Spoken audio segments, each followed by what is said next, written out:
Welcome everyone.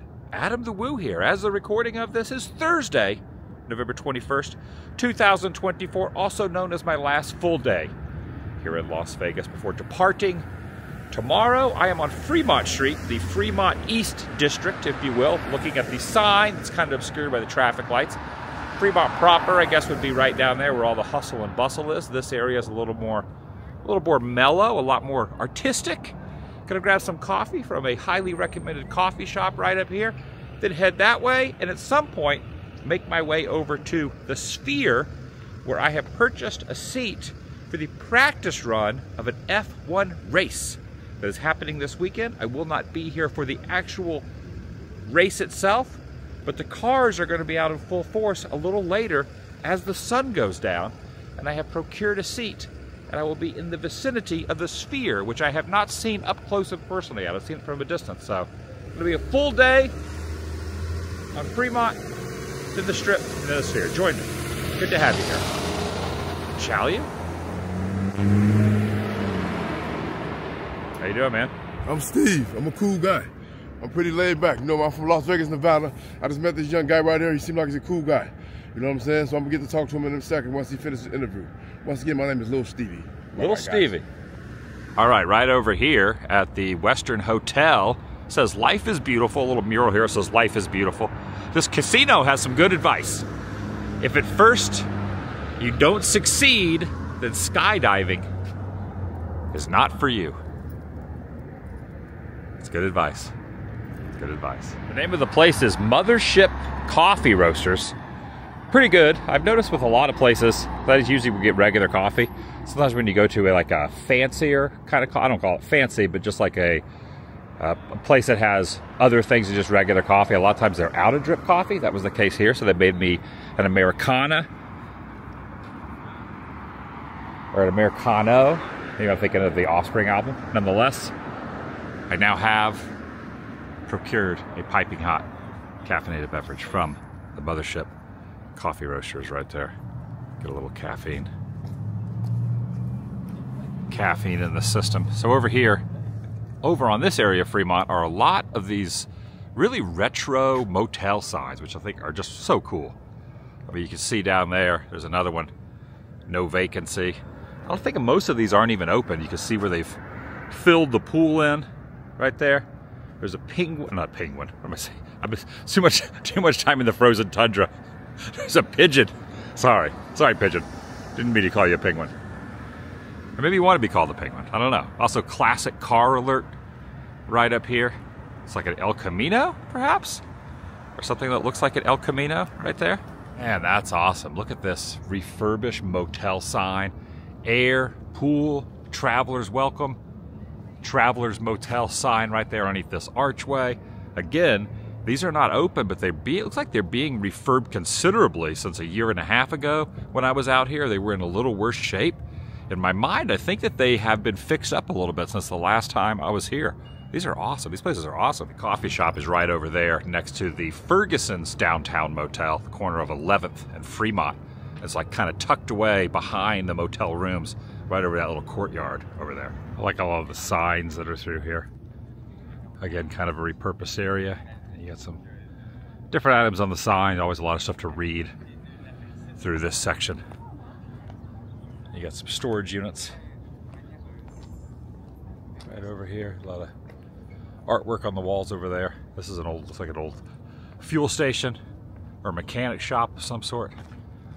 Before heading into the touristy section of Fremont, which is just right up here. Glistening in the sun is a pink shoe high up on this little pedestal of the pink shoe, and over here is a really large, like gargantuan size mantis, similar to the Coco mantis in Kokomo, Indiana. This one might, you know what? I think it's probably the same exact size, except this one is made completely out of metal. Actually, the one up there might be made of metal too, at Kokomo. I think it might even be the same manufacturer. Maybe the same person made both. I never thought about that, but maybe the same person made both mantises. One with a gambling problem and one that lives in Indiana. I'm not saying that the one in Indiana hasn't played some slots. Maybe made the commute on a plane over to Vegas. It's a possibility. So looking a little closer, that is definitely not the same people that made the Cocoa Mantis, because that one is attached to a truck, and if memory serves correct, at night it breathes fire, so it's not the same. Check out the box containers making up this little section over here. Here at the El Cortez Hotel has gambling, but they also, on the marquee, it says prime rib, morning, noon, and night, 1995 for some prime rib. Got those classic Vegas signage all scattered through here. That's just classic Vegas right there. And speaking of old classic signage right here on Fremont, here's gonna be a little walk down Fremont montage, quick like, showing a few little key points. Now a lot of Fremont, for the section I was just walking on, the Fremont East District, you can walk down or drive a car down. Once you get out of the Fremont District and into Fremont proper, they've completely covered it over, where it used to be, if you've seen the movies kind of back in the day, this area of Fremont was not completely covered over. In fact, it was like more accessible and open. Have you ever seen Honey, I Blew Up the Kid, where he's like walking through this particular section? They didn't have the zip line all set up. They didn't have any, any of the little dome shape with the light show happening and all that. That definitely was not happening at Fremont in that era. And it's kind of interesting how when you put a little covering and a dome on something, it just changes the whole experience of it. When you see it, it has definitely a different kind of vibe when you're looking at it that way.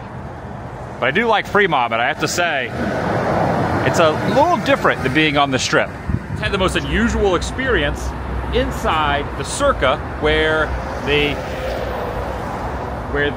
lady is kind of mounted. She's like a classic Vegas. I can't remember her name, but she's like up on the side of the wall in there. As I was walking out, I had $100 in my wallet. I thought, I'll play some slots for a little bit. Did pretty well in slots the other day. Threw the 100 in there, got down to about 20. I'm like, should I cash out so I at least have 20 still on me? Did not do that. Went one more roll to about 15. It was doing $5 increments, and I hit $470, so I won $350 in the slot machines inside here. I've only played slots a couple times while I've been here, and both times threw 100 in and won a pretty good amount of money. And that doesn't always happen for me. I would say 99.9% of the time, I end up just losing whatever I put in there. This time, 2 times, I have won since I've been in Vegas in the last few days. So I don't know what's going on, but yeah, I'm pretty happy about that. Also, you got Plaza here, which was the inspiration and the model for Biff's Casino in Back to the Future 2. Looks familiar, right? Right? Maybe Biff is on my side. It's like Jiminy Cricket. It's probably honestly not good that would be the case. Scratch that. Even underneath a little alcove here, they do have some of the lights on here at the Golden Gate. The Golden Gate Casino there. There's the Plaza off in the distance. There's the Oasis Hotel. No alarm clocks and free earplugs, the sign says. Won't be much longer before it starts getting dark. I mean, the sun is still up, but the sun's been going down around 5 in this area. You got the Lucky Cuss Motel. And there's a 7-Eleven right here. Check out this 7-Eleven over right here in the Fremont district. Sign down there says Elvis slept here on that motel sign, like way down there. My shadow here, you can see his sun will be kind of set and suit. I got a little lollipop. I've been on a lollipop kick lately. I don't know. I've been like channeling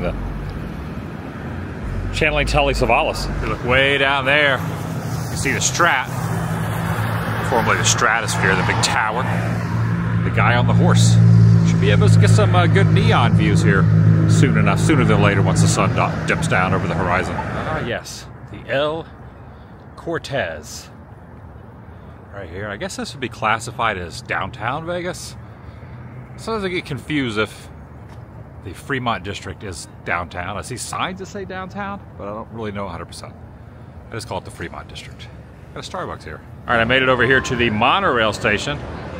And now I'm looking at the amount of people showing up for the practice round of the start of the F1 race. And the monorail was the fullest I've seen the monorail since I've had my stay here. People leaving out of there. You got the wheel here. This is pretty wild. The entire side of the street is completely blocked off for regular traffic. And they're going to be having the race going down this way, at least the race practice race, soon enough From what I can tell, the cars are not going to be driving along here. They're going to be driving on the other path, which is like in between the two chain link gates over there. But they're not letting people stand up close. You can't stand over there against that. Those are obviously workers right there. And they have people watching. But I have a seat over near the sphere. So I get to see the sphere, which just turned off. Get to see the sphere, and then also I'm also kind of glad that they have these little directional arrows.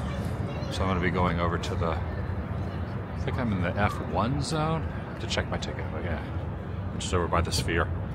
So I get to get my first up close view of the sphere with the F1 cars going by. T-Mobile zone. That's the word I was looking for. Got to go in to go out. Never been in this building before. Moving walkway. Wait a second.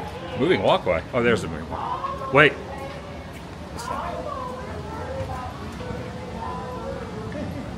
It's not moving. All right, about to the reveal of the sphere. I must admit, I don't really know a lot about F1. Really don't, but worked out I was in town when it was happening, and I figured, what the heck, I might as well experience it and mixing it in with my first sphere experience. All right, so heading in, really up close to the sphere. This thing is like massive. I mean, the thing is like huge, and the fact that I'm not sure if they project. They don't project on it. I think it's actually a big like LCD screen all the way around, and the circumference of the top of it. Not 360 degrees. It doesn't go underground, but the top 180 portion of it around 360 around the one. I don't know what the specifics of that would be, but anyway, it's pretty amazing how they did all this. Also, one thing I was not expecting is with the price of the ticket, food is complimentary. Now, if you get adult beverages but don't drink, so it doesn't make any difference to me. But all the food is absolutely free. You just walk up, grab whatever you want. So I definitely indulged in quite a bit of the complimentary food that came along with the ticket that I purchased in the grandstands to look at the sphere and see the F1 cars go by. I was not expecting the free food, and I definitely went all out. Whenever something free is food, and all of it was actually really, really good. So I'm going around the back here where it says, "Welcome to Las Vegas." There's the Ferris wheel. I'm gonna go up here, find my seats. There's that uncertainty, right? Like there's always that desire to, not only do you want to push fast enough, but also you want to conserve a little bit. But the reality is, it's like,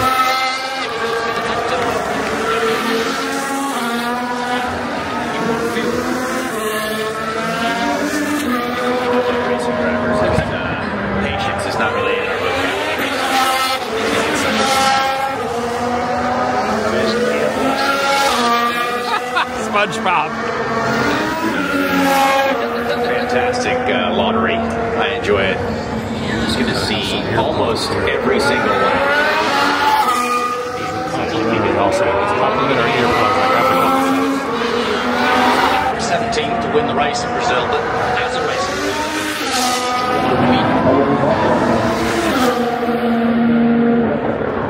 Straight into it. From 2 years ago. And the interesting thing about that is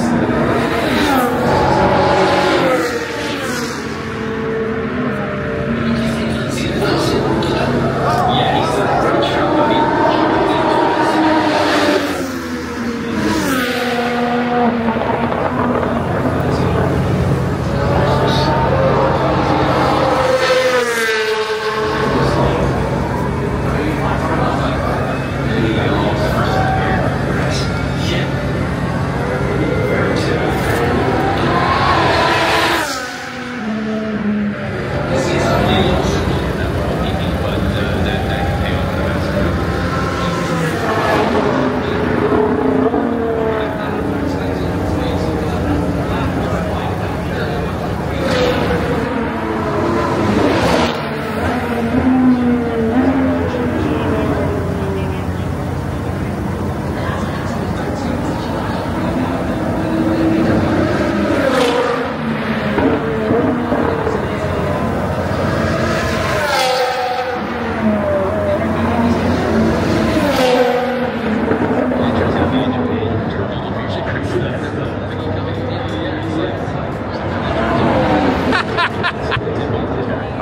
the heat on out here too. I mean, it's definitely not Alaska cold, but the sun is going down and nice to get a little warmth. I mean, I can just put my hoodie up, that'll be fine, but yeah. Heat lamps. A lot of merchandise here. Check it out, there's Snoopy. Snoopy up there repping the Formula One.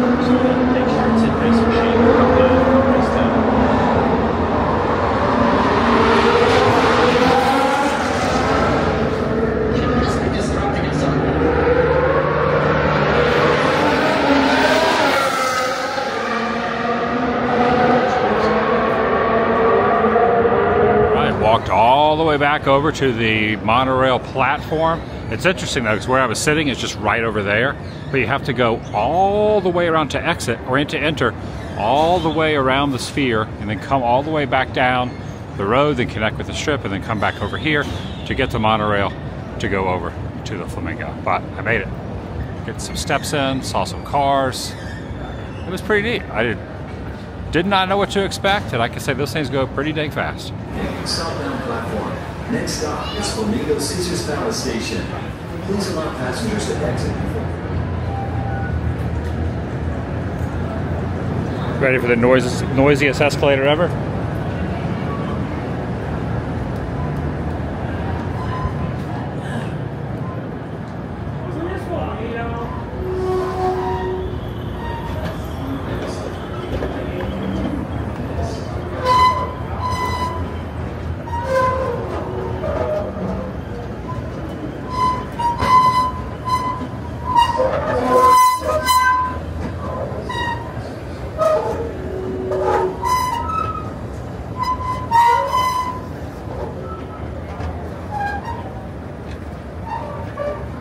Out of a horror film. All right, that's going to do it for today. And again, this is my final day of my Vegas trip. I will be departing tomorrow. I started to make my travels. Well, starting on my travels. Leaving this area tomorrow. So this is my last full day, as stated here in Las Vegas. It's been fun. It's a nice little break up from Alaska to go home. Originally I was going to go to Seattle a couple days and then probably fly from Seattle home after a couple days, and I kind of changed that. Instead of stopping for a couple days in Seattle, I just went ahead and came straight here. Stayed here for not quite a week, just shy of a week, give or take a day. It's been nice, but I'm definitely ready to start making my way back to Central Florida for a short while, and that'll be tomorrow. Still here tonight, but I mean, you never know what happens tomorrow. I mean, nothing is guaranteed, but the plan is for this to be my last full day here in Viva Las Vegas. Thanks for watching. I'll see you in the next video. The vlog is over.